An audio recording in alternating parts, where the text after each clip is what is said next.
I'm Cherokee Ronnie, and I buy rust buckets and I turn them into something reliable and fun to drive. I wanted to start building vehicles in my backyard, whether it was a Jeep, a truck, no matter what it was, even if it was just cutting fenders or rebuilding a motor. I wanted to show the people on the internet that you can actually build this stuff in your backyard without a garage and without having a whole lot of money. Hope these videos inspire you to go in your backyard and work on your rust bucket. So we went ahead and picked a motor up from the new series that we're going to be doing. I'm going to show you guys you can rebuild a 350 in your backyard for pretty cheap if you know what you're doing, and get good deals and stuff like that. We're going to have to fight the rain here in a minute, so we're going to have to unload it in the rain, but it's no big deal, so let's go ahead and unload it.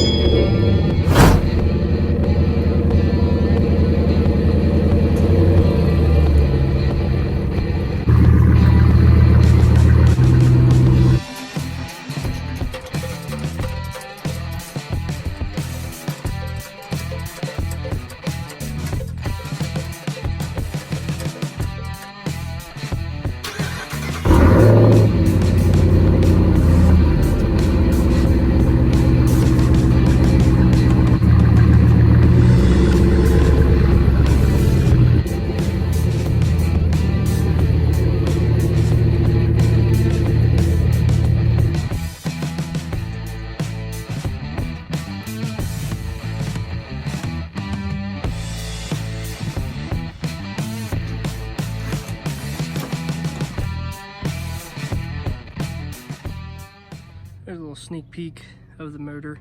I'm going to get new valve pan covers, a timing cover, a dress-up kit that's flat black. It'll look a little bit better than what's going on here. Other than that, it's a pretty clean motor, actually. I know you're probably thinking to yourself, you know, why would I buy something like that? It's kind of looks dungy, kind of sketchy. You don't know anything about it. I know it sounds kind of weird that it's been rebuilt and they sold it so cheap, but the person that had the motor really didn't know what they were doing, because they had the rockers tightened down so tight.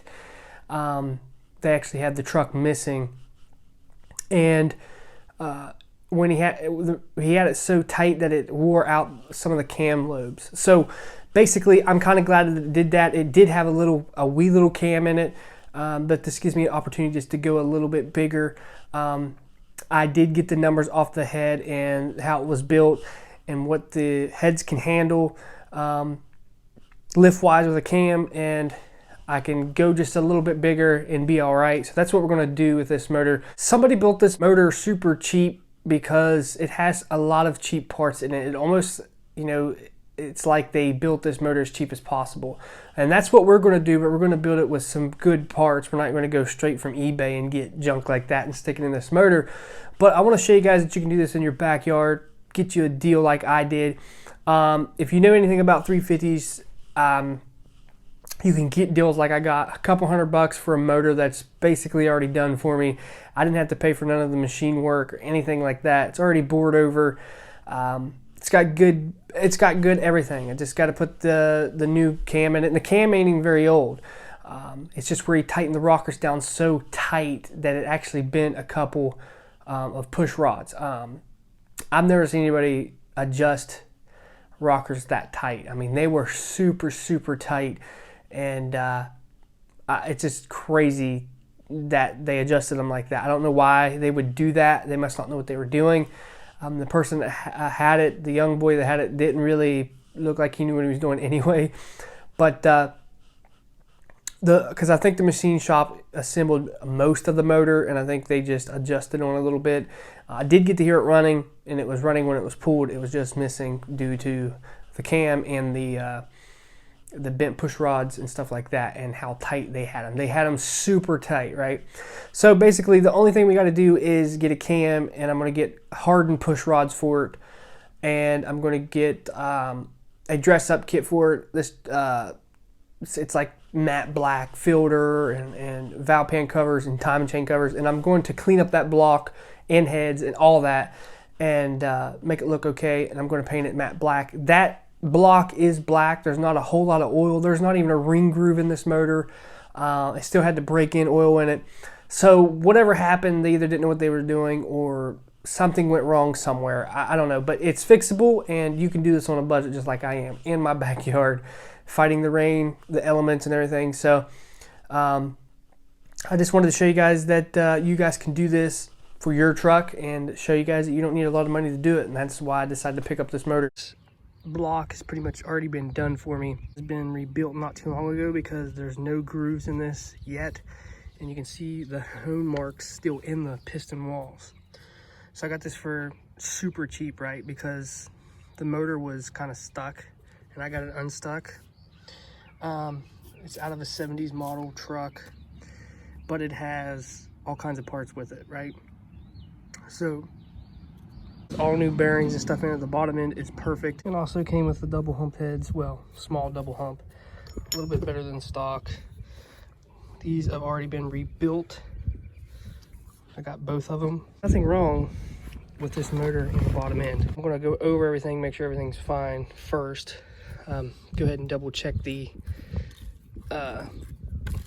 bearings and stuff and the clearances, make sure that's all fine. But the heads, all the work's done, so I'm gonna have super low money in this thing. If you know what you're doing, you can get deals like this, but if you don't, I recommend not doing it because you can really get burned super bad. So don't do that if you don't know what you're doing. I knew there was potential with this motor, and that's why I went ahead and bought it. So we got the motor unloaded. You won't see much of that motor until the series comes out. I got a 350 small block, how to build it on a budget series coming out. Showing you guys that you can build these in your backyard for next to nothing if you find the right deals. But today I went ahead and went and bought some vinyl paint, carpet paint and all that stuff for the Chevy truck, because I'm going to be painting the dash and all that stuff, the trim. You know, there's a right way and a wrong way to do stuff, and this is on a budget and it actually works. It holds up. Ever since I've done it, it held up. I had an old Buick that it held up on. So we're going to be either painting the dash black or semi-gloss. I don't know yet. This depends how I feel when I start tearing this stuff apart. So let's go ahead and get home and get this stuff apart and wiping it down and getting it painted.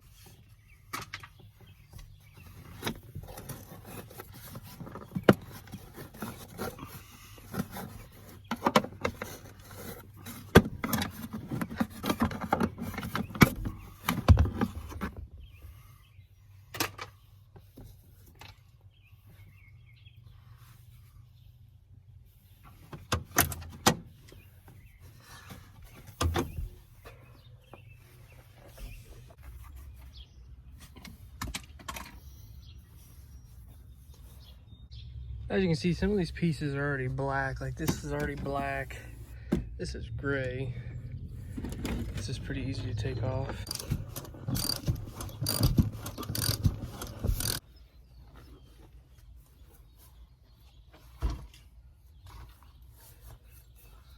And I'm actually going to be pulling this up because I had to fix a leak on the window, in the back window. And this stuff's soaked. And even when I have Jeeps, whatever truck it is, it doesn't matter. I pull this crap up because I don't like it. It just holds moisture and rots your floor out. Yes, you lose a little sound deadening, but I'm okay with that. The floorboards seem to be all right. They got some rust on them. There's a little hole in the driver's side. Easy to fix though. But we're just gonna tear this stuff out and get rid of it. And then this rhino line the floor black.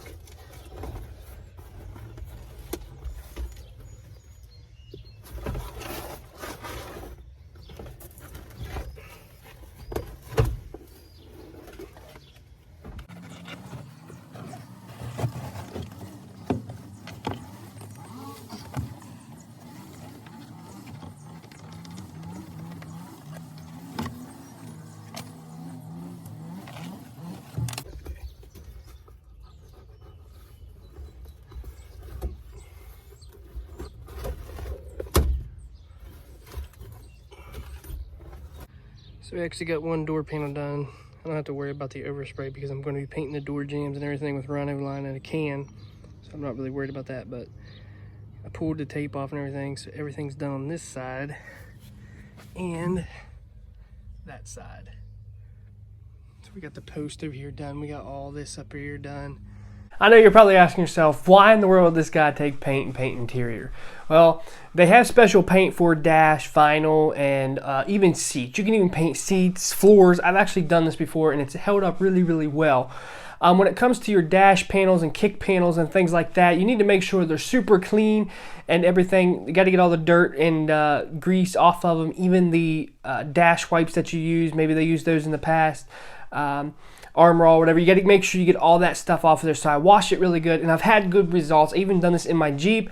I've done it in my Honda Civic. I even took seats that were gray for a Honda Civic and made them black with this kind of paint, and it lasts, okay?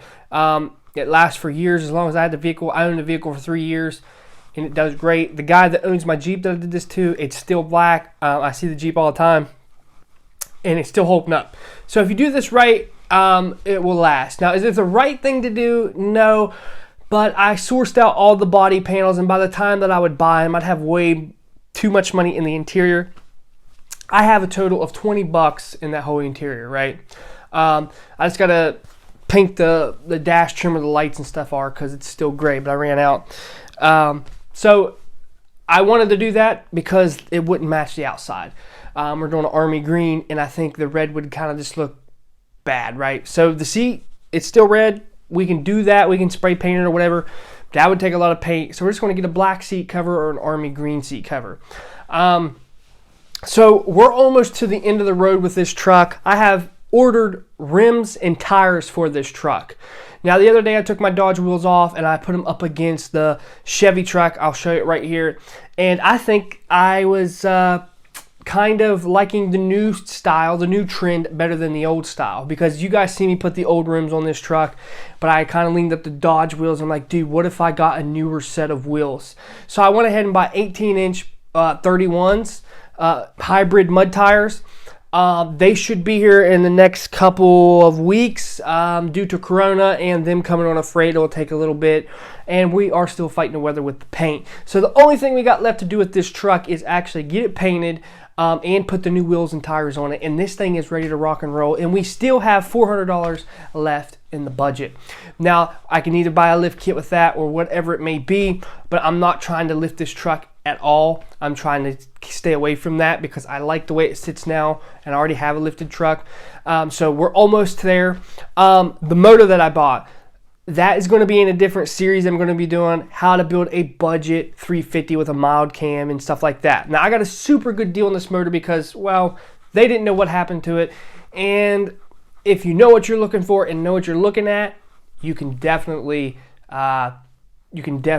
get a good motor for really cheap and build these up. So that will be in a different series. That will start after the truck series. So you just seen a little bit of it today, but I want to show you guys that you can do this stuff in your backyard and not have a problem doing it. So the next video, I don't know if I'll get to upload on my regular schedule every Friday at 9 o'clock due to the weather and shipping times. I understand the COVID right now is slowing a lot of stuff down, and it's kind of a shame because it kind of slows you down on working on this truck and making more content, and when it comes to the weather also.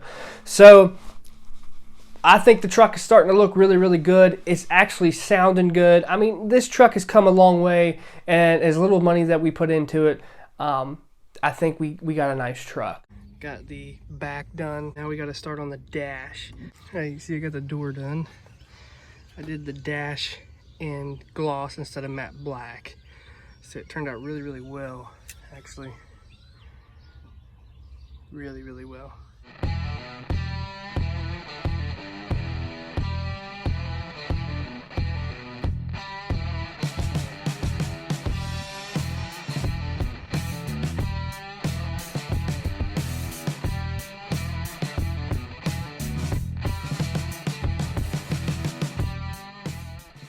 Way better. I didn't do anything with this because I ran out of paint, so that'll be a farther date, but for right now I'm just gonna leave it on there. I gotta clean up the steering wheel and everything. So that's pretty much all we have for today. So I got new tires, new rims for it, gotta get the paint, and basically we'll be done with the outside of the truck, and I'll see you guys next time.